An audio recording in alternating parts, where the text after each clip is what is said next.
on September 11th, WCPO, a local TV station in Cincinnati, Ohio, reported that 2 planes landed at Cleveland Hopkins Airport due to a bomb threat. United Airlines identified one of the planes as Flight 93. Moment, we have a Boeing 767 in a secure area of Hopkins International Airport.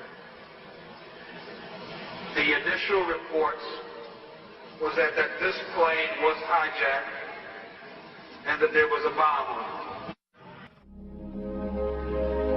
Plane crash in Somerset, Pennsylvania. We don't know if it's a big plane, a small plane, any relation to this. Plane down in Somerset County. Another plane has crashed, this one about 80 miles south of Pittsburgh. These are the first pictures we have in. This is from Somerset County, Pennsylvania. This is where the United Airlines Flight 93, this was a Boeing 757 bound from Newark, New Jersey to San Francisco. It crashed in Somerset County, Pennsylvania, near the town of Shanksville, south of Pittsburgh. We're told about 80 miles outside of Pittsburgh.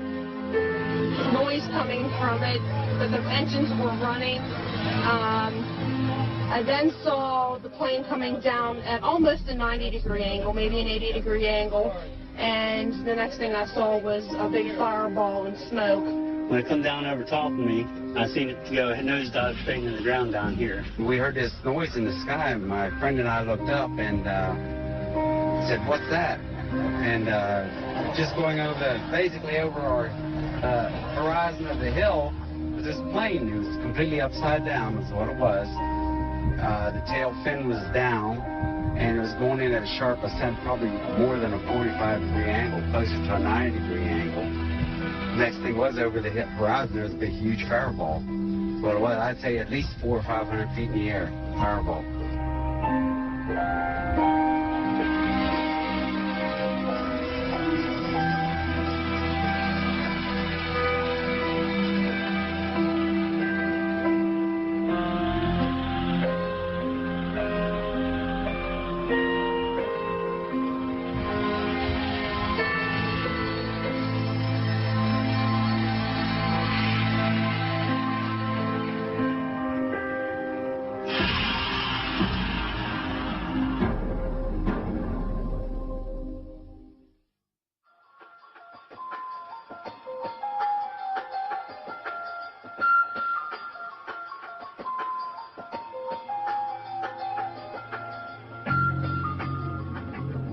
Just driving along here, it was a beautiful day, had my window open, had this stereo on, and when I got up here almost to the stop sign, this small white plane, at the time, that's what I thought it was, went over top of me.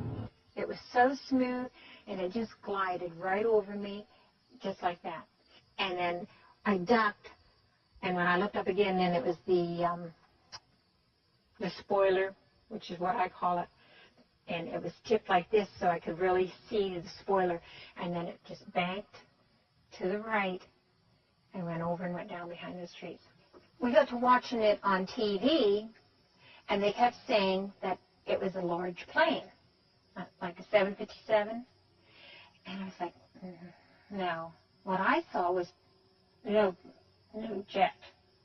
You know, that would have blown me off the road if it went over me, you know, that close. I said, no, that wasn't it. So, like I said, about 11:30 that night, the FBI came, wanted to talk to me. They kept asking me how big the plane was. I said the plane, you know, it was small, wasn't much bigger than my van that I saw, and that it went over top of me. And he says, you don't know what a 757 looks like. And I said, you know, don't be condescending to me.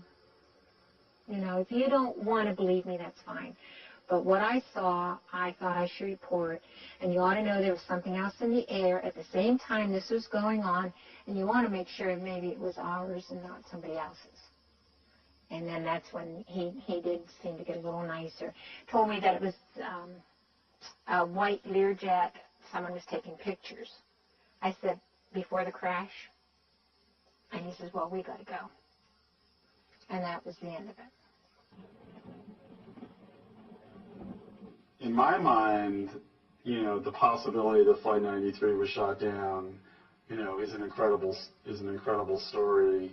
But on the other hand, I think in the minds of a lot of media people, TV producers, etc., this story that emerged instead of heroism by the passengers is a remarkable story. You know, certainly it's been the basis for 2 best-selling books so far.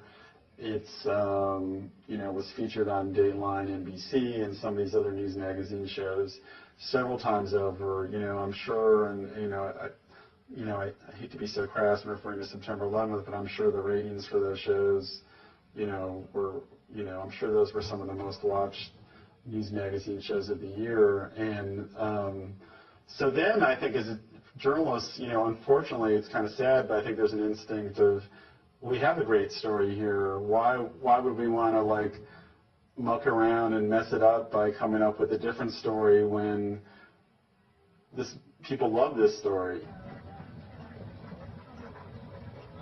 That's the book from Todd's wife, Lisa.